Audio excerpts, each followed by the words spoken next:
চোরকে কি গুরু গুরু বলবে, না চোরকে জয় গুরু ভগবান ঠাকুর এসব বলে ডাকবে? চোরকে তো চোরই বলবে। গ্রেফতার করা হয়েছে কলকাতা পুরসভার তৃণমূল কাউন্সিলর বাপ্পাদিত্য দাশগুপ্তকে। 101 নম্বর ওয়ার্ডের কাউন্সিলর বাপ্পাদিত্য দাশগুপ্ত, তাকে গ্রেফতার করা হয়েছে। তাকে পাটুলি থানায় নিয়ে যাওয়া হয়েছে ইতিমধ্যেই এবং তাকে সেখানে জিজ্ঞাসাবাদ করা হচ্ছিল এবং যে আপডেট এসে পৌঁছচ্ছে 101 নম্বর ওয়ার্ডের তৃণমূল কাউন্সিলর বাপ্পাদিত্য দাশগুপ্ত গ্রেফতার। পিয়ালি মিত্র আমাদের আরো আপডেট দেবেন। পিয়ালি, একেবারে দেখো, কলকাতায় কাউন্সিলরদের গ্রেফতারির যে তালিকা সেটা কিন্তু ক্রমশই দীর্ঘ হচ্ছে।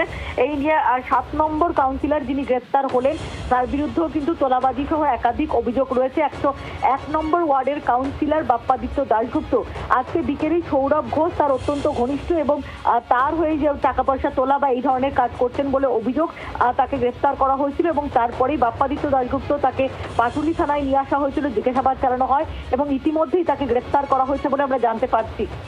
এই নিয়ে 7 জন, তাই তো পিয়ালি? একেবারেই দেখো, প্রথমে গ্রেফতার হলেন সুদীপ পোলে, তারপর সচিন সিং, তার সঙ্গে সঙ্গে ঘরফার একজন কাউন্সিলর গ্রেপ্তার হয়েছিলেন, বড়বাজারের একজন কাউন্সিলর গ্রেপ্তার হয়েছিলেন এবং কলকাতা পুরসভার একেবারে এখনো পর্যন্ত আমরা যেটা খবর যা হিসাব রয়েছে তাতে 7 জন কিন্তু গ্রেপ্তার হয়েছেন, তবে একজন ইতিমধ্যেই জামিন পেয়ে গেছেন। একেবারে পিয়ালি, তুমি আমাদের সঙ্গে থাকো। আমরা যোগাযোগ করেছি বিধায়ক সজল ঘোষ, এই মুহূর্তে রয়েছেন আমাদের সঙ্গে টেলিফোন লাইনে। সজল বাবু, 101 নম্বর ওয়ার্ডের কাউন্সিলর বাপ্পাদিত্য দাশগুপ্ত গ্রেফতার, এই নিয়ে কলকাতা পুরসভার 7 জন কাউন্সিলর গ্রেফতার, কি বলবেন?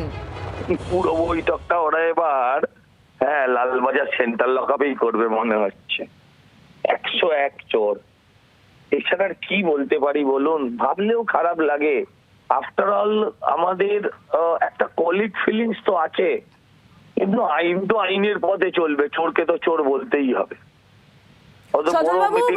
কলকাতা পুরসভার মেয়র ইতিমধ্যেই পদত্যাগ করেছেন পুরো বোর্ড ভাঙার মুখে, তার মধ্যে একের পর এক কাউন্সিলর অ্যারেস্ট হয়ে যাচ্ছেন। দেখুন, অ্যারেস্টের সঙ্গে পুরো বোর্ড ভাঙা, পদত্যাগ করা এগুলোর কোনো যোগ নেই। এগুলো তো চুরির দায়ে গ্রেপ্তার হচ্ছে, এগুলো তো অন্য কিছু না। তোলাবাজি, মানুষকে প্রতারণা করা, চিটিংবাজি, মানুষের থেকে টাকা তোলা, এটা তো এর বিরুদ্ধেই এই অ্যাকশন গুলো হচ্ছে। এ তো স্বতঃস্ফূর্ত জনরোষ, এ তো মানুষের ক্ষোভ, মানুষের অভিযোগের ভিত্তিতে হচ্ছে। এই অভিযোগটা বিজেপি করছে না। বাপ্পাদিত্য দাশগুপ্তকে আজকে যখন থানায় নিয়ে যাওয়া হয় পাটুলি থানায়, তখন তাকে দেখে আজও চোর চোর স্লোগান, মানে যেরকম আমরা বাকি তৃণমূল নেতাদের ক্ষেত্রে দেখেছি, বাপ্পাদিত্য দাশগুপ্তরও তার ব্যতিক্রম হলো না। চোরকে কি গুরু গুরু বলবে, না চোরকে জয় গুরু ভগবান ঠাকুর এসব বলে ডাকবে? চোরকে তো চোরই বলবে। সজল বাবু, ধন্যবাদ আমাদের সঙ্গে কথা বলার জন্য। সেটা এখন জানার ইচ্ছে আমার। হ্যাঁ, কি বললেন আরেকবার একটু বলবেন? চোর কি মাই সে কোথায় এখন, তাকে আমরা একটু জানতে চাই। যাচ্ছেন না কেন? যে ওদের যে কাউন্সিলররা অ্যারেস্ট হচ্ছে, ওনার তো আরেকবার কালো কোট পরে কোটে গিয়ে দাঁড়ানো উচিত। বেরোচ্ছে না কেন বাড়ি থেকে? শুধু কুণাল ঘোষকে হাওয়া দিলে হবে? সজল বাবু, অনেক ধন্যবাদ আমাদের সঙ্গে কথা বলার জন্য। বিধায়ক এবং কলকাতা পুরসভার কাউন্সিলর সজল ঘোষ, তিনি ছিলেন আমাদের সঙ্গে টেলিফোন লাইনে। যে ছবি আপনারা দেখতে পাচ্ছেন পাটুলি থানার ছবি, বাপ্পাদিত্য দাশগুপ্ত কলকাতা পুরসভার 101 নম্বর ওয়ার্ডের কাউন্সিলর, তাকে গ্রেফতার করা হয়েছে কলকাতা পুরসভার তৃণমূল কাউন্সিলর বাপ্পাদিত্য দাশগুপ্তকে। এই নিয়ে 7 জন কাউন্সিলর, তৃণমূল কাউন্সিলর কলকাতা পুরসভার, তাদের গ্রেফতার করা হলো। 7 জন কাউন্সিলর ইতিমধ্যেই গ্রেফতার। পাটুলি থানার সামনে থেকে সরাসরি নজর রাখবো, সেখান থেকে আমাদের প্রতিনিধি সৌমেন আমাদের সঙ্গে রয়েছেন। সৌমেন, কি ছবি এই মুহূর্তে, কি চলছে পাটুলি থানার সামনে?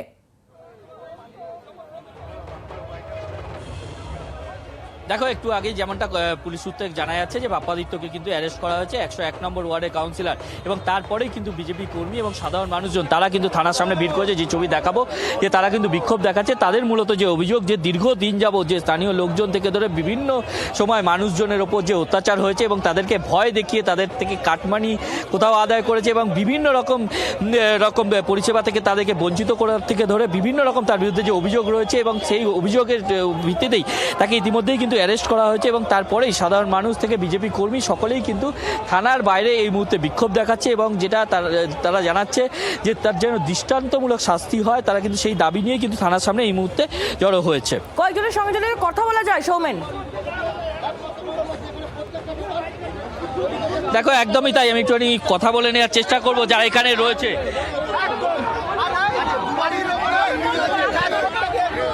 ঝামেলার ছবি দেখতে পাচ্ছি সৌমেন, কি আমাদের 101 নম্বর, আমাদের এতদিনের প্রতীক্ষা, এতদিনের আনন্দ আমরা পেয়েছি। আমাদের 101 নম্বর ওয়ার্ডে পৌরপিতা, যে গোটা ওয়ার্ড জুড়ে দুর্নীতি শুধু নয়, গোটা ওয়ার্ড শুধু নয়, যেটা নাকতলা উদয়ন শঙ্কর পুজো থেকে দুর্নীতি শুরু হয়েছে এবং 101 নম্বর ওয়ার্ডে কাউন্সিলর হয়ে তার দুর্নীতিতে রয়েছে।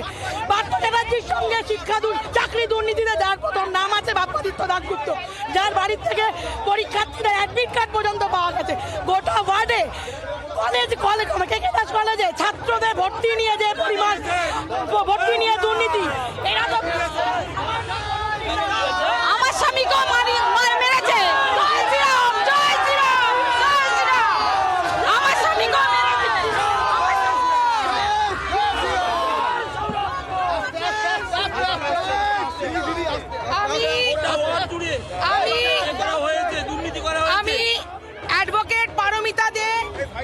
আমি অ্যাডভোকেট পারমিতা দে আজকে আমাদের সবার তরফ থেকে যারা পোস্টপোল ভায়োলেন্সের শিকার হয়েছিল 2021-এ, আমার বাড়িও ভাঙা হয় 2021-এ 2রা মে রাত 11:55 সেই সময় আমরা যারা ভয়ভীত ছিল, অনেকে করতে পারেনি, এফআইআর আমার করা হয়েছিল, কিন্তু বারবার সেই সময় পুলিশ প্রশাসনকে বলা হয় যারা বাপ্পাদিত্য দাশগুপ্ত আমাদের কাউন্সিলর পৌরপিতা 101-এর, যার প্ররোচনাতে এই বাড়ির ভাঙা, সন্ত্রাস, রেপ, খুনোখুনি হয়, সবার নাম দেয়নি এবং বাপ্পাদিত্য দাশগুপ্ত আমার কাছ থেকে আমার ওইখানে চেম্বারে আমি প্র্যাকটিসটাতে বসে করতে পারি তার জন্য 20 লক্ষ টাকা চেয়েছিল।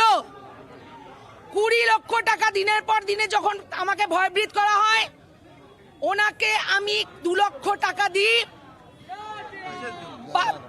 বসার জন্য, কারণ তারপরে যেহেতু উনি পাননি, চেম্বার আমার আছে যেহেতু, এবং পোস্টপোল ভায়োলেন্সের শিকার আমার বাড়ি তছনছ করা হয়েছিল।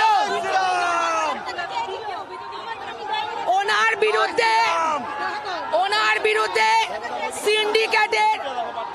বিরুদ্ধে সিন্ডিকেট,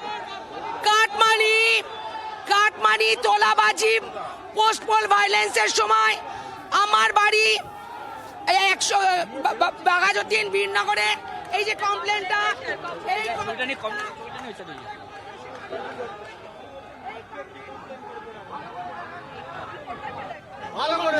ভালো করে ছবি তুলে নিন, ভালো করে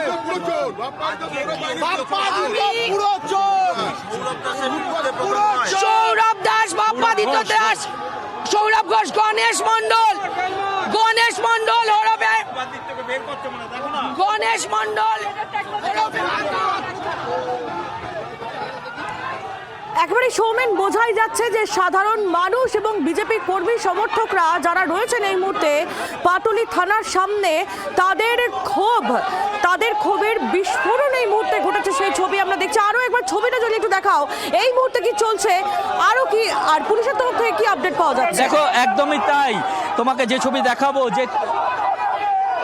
দেখো একদমই তাই, আমরা যেই ছবি দেখেছি যে নিউ আলিপুর থানায় যখন স্বরূপ বিশ্বাস অ্যারেস্ট হয়েছিল, ঠিক সেইভাবে যেমন সাধারণ মানুষ থেকে বিজেপি কর্মী তারা যেভাবে থানার বাইরে কিন্তু বিক্ষোভ দেখাচ্ছিল, ঠিক সেই একই ছবি কিন্তু যখন বাপ্পাদিত্যর অ্যারেস্টের খবর আসে, সেই সময় কিন্তু সাধারণ মানুষ থেকে ধরে বিজেপি কর্মী সমর্থকেরা তারা কিন্তু থানার বাইরে ভিড় করেছে।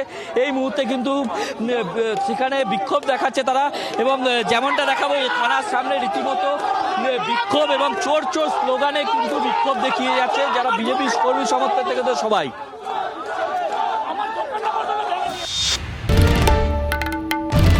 বাংলার আওয়াজ, বাঙালির আবেগ, জি 24 ঘন্টা।